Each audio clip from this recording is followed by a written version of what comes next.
మనం ఈ వీడియోలోకి వెళ్ళే ముందు ఫస్ట్ ఒక పాటతోటి మనం స్టార్ట్ చేద్దాం. సిరిమల్లె చెట్టు కింద లచ్చువమ్మో లచ్చువమ్మ, నువ్వు చినబోయి కూసుండవెందుకమ్మో ఎందుకమ్మా, నెత్తంత మాసింది రైకంత ఇనిగింది, కొత్తది కొన నీకి పైసలే లేవాయే. ఫస్ట్ మీరు ఇందులోకి ఎలా వచ్చారు? నీలమ్మ కళా బృందం అని మేమే చెల్పూర్లో ఒక టీం తయారు చేసుకుని వెలుగు సంధ్య వెలుగు అమ్మ పిలుపు చెలియ వలపు మేలు కొలుపు పదము పదము సురను కలిపి సుందరంగా నందనంగా. మీకు ఈ కళారంగంలో ప్రేరణనిచ్చిన వ్యక్తులు ఎవరన్నా? ప్రేరణ ఇచ్చినటువంటి వ్యక్తులు చాలా మంది ఉన్నారు. ఒకళ్ళ పేరు చెప్పాలని, తెలంగాణ అంటేనే జానపదం. జానపదంలో ఒక్కొక్కరు ఒక్కొక్క లెజెండ్. అప్పుడు గోరెటి వెంకన్న రాసినటువంటి పాటలను అప్పుడు మేము ఊర్లల్లో పాడుకునేది అన్నట్టు. నా పల్లె అందాలు చూసుట కను విందయో, నా పల్లె అందాలు, నా పల్లె అందాలు చూసుట కను విందయో. రానున్న రోజులలో జానపద పాటల యొక్క ప్రాముఖ్యత ఎలా ఉంటుంది?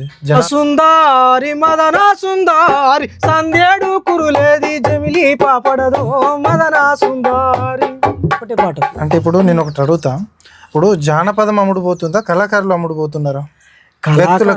వ్యక్తులకు శక్తులకు అమ్ముడుపోతున్నారు అంటే ఏమంటారు? ఈ రోజులల్లో దాన్ని నేను అంటే ఏ రకంగా కూడా అమ్ముడు పోతానంటే దీన్ని యాక్సెప్ట్ జానపదంలో భాగంగా అమ్మ గురించి కానీ ఒక స్త్రీ గురించి కానీ పాడాలి అంటే ఒక సాంగ్ మాకు. అమ్మ నీ పాటనే పాడుకుంటాను నేను, అమ్మ నీ బాటలో ఎదిరి చూస్తనే, చిన్ని వేలును బట్టి తప్పటడుగులు నేర్పి. ఈ జానపదానికి సంగీత గురువులు అంటూ ఉండరా?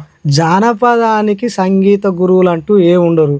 సినీ సంగీతానికి జానపదానికి ఏమైనా హద్దులో ఏమైనా ఉంటున్నాయి? ఉంటాయి, సంగీతం ఉంటాయి అన్నట్టు. దానికి ఒక హద్దు మీటర్లోనే రావాలి. మనం ఏ మ్యాటర్ రాసినా కూడా మీటర్ దాటిపోవద్దు. జానపదంలో ప్రేమకు చోటు ఉందా అన్న? ఉన్నది.